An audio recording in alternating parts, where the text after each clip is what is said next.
सुंदरम साहब की बड़ी अच्छी मतलब पहल रही, इन लोगों ने किया। आज जो भी बैठक हुई है हमारे सकारात्मक अगर पक्ष में आया है, तो अब जाकर आया है इस महीने में सितंबर-अक्टूबर से ही जाके सकारात्मक हुए हैं माननीय जी और मुख्य सचिव महोदय भी बहुत पॉजिटिव थे। अब आचार संहिता के बाद देख लिया जाए क्या होता है। यहाँ तक कि नवंबर 2021 में एक बार मुख्यमंत्री जी के निर्देश पर बेसिक शिक्षा मंत्री जी की बैठक हुई थी 14 दिसंबर 2021 को।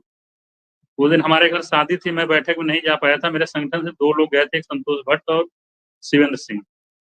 दोनों लोग गए थे। उस समय बेसिक शिक्षा मंत्री जी सतीश द्विवेदी जी हुआ करते थे। उनकी अध्यक्षता में बैठक हुई थी। काफ़ी शिक्षा मित्र लोग थे, कई संगठन के लोग थे। 2000 रुपए का प्रस्ताव आया था उस समय। बेसिक शिक्षा मंत्री जी ने लेकर आए थे कि मुख्यमंत्री जी ने की तरफ से 2000 रुपए बढ़ाने का। लेकिन हम अपनी ही गलती मान लेते हैं, हम क्यों किसी पर व्यक्तिगत आरोप लगाएँ? चूँकि मैं उस बैठक में नहीं था, फिर भी मैं अपनी गलती मानता हूँ कि हम लोगों ने उसे स्वीकार नहीं किया, जो हमारी बड़ी भूल थी। जितने भी लोग थे, सब लोग उसके ज़िम्मेदार हैं।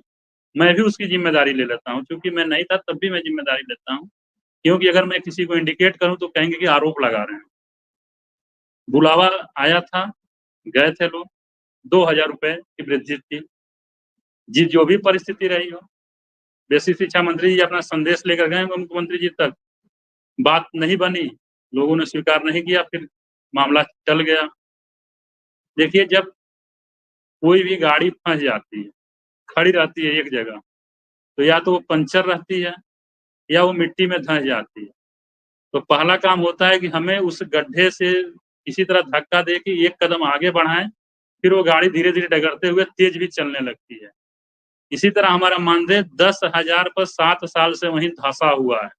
उसी गाड़ी की पहिए की तरह जाम खड़ा है, पहले वो वहाँ से हिले, जब वो हिलेगा तो वो दौड़ेगा भी। हमारा प्रयास है कि पहले वो वहाँ से हिले, उस जगह को छोड़े और आगे जाए।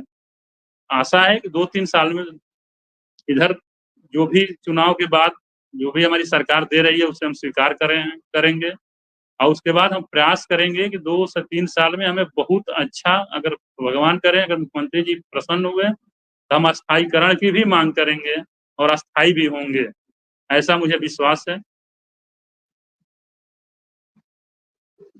भी अभय जी आपने कहा कि 2 सवाल किए, एक सवाल तो बता दिया कि आपका संगठन, दूसरा सवाल क्या था? दूसरा सवाल वही था किस लिए बना, चूँकि सवाल में नहीं बताया, जवाब आपको दे दिया। अच्छा, अच्छा। मैं ये जानना चाहता हूं कि आपके संगठन की अभी कहां-कहां तैयारी है? थोड़ा-सा मुझे भी हमारे जानकारी चाहिए संगठन कि की केवल बहुत कम तैयारी हुई थी, 5-7 जनपदों में तैयारी हुई थी, चूँकि संगठन विस्तार का उद्देश्य नहीं था। मुझे ना कोई राजनीति करनी थी ना कुछ। मेरा ये था कि मेरे एक संगठन का पैड हो, एक पैड के माध्यम से थोड़ा अधिकारी से और मान्यगढ़ से मिलना थोड़ा अच्छा लगता है, इस उद्देश्य से बना था। केवल उनसे मिल के समस्या को समाधान करने के लिए। मेरा ऐसा कोई उद्देश्य नहीं था कि मैं लाखों लोगों को लखनऊ बुलाऊँ और ये करूँ, वो करूँ तभी संगठन कहलाऊँगा, नहीं तो संगठन नहीं कहलाऊँगा। ऐसा कोई उद्देश्य नहीं था। मेरा काम था कि जो काम बिगड़ा हुआ बने। क्योंकि देखिए इसमें योगी जी ने एक बार अपने स्टेटमेंट में भी कहे थे कि धरना से मैं डरने वाला नहीं हूँ। कोई अगर हमसे बात करके नहीं अपने मामले को हल कराएगा तो धरने से दबा नहीं पाएगा मुझे। ये बात मुख्यमंत्री जी का कई संगठनों के प्रति बार-बार स्टेटमेंट आता रहा है। तो जब इस तरह की स्थिति नहीं थी और वार्ता से ही सॉल्व होना था, अंत में वार्ता से ही मामले का हल भी हुआ। चाहे जो भी हमारे जनप्रतिनिधि लगे, वो वार्ता से ही तो हल किए। आज जो भी सकारात्मकता आई है, वो वार्ता से ही हल हुआ है। तो इसमें संगठन विस्तार का कोई मतलब नहीं था, अभी कोई ज़रूरत नहीं थी। मुख्य ज़रूरत थी कि सरकार से हमारा सामंजस्य बने, जो बन गया, जो उद्देश्य था वो पूरा हो रहा है धीरे-धीरे। जी। अबे जी आप कह रहे हैं कि अब संगठनों और शिक्षा मित्रों के बीच का रास्ता बनता जा रहा है। बातचीत में आप बेसिक शिक्षा मंत्री के में भी थे। बातचीत से बड़ी बातें निकली, कुछ लोगों ने मानदेय बता दिया, कुछ लोगों ने नियमितीकरण की ऐलान कर दिया, कुछ लोगों ने कह दिया ये हो जाएगा। बहरहाल अभी तक कोई ऐलान नहीं हो पाया है।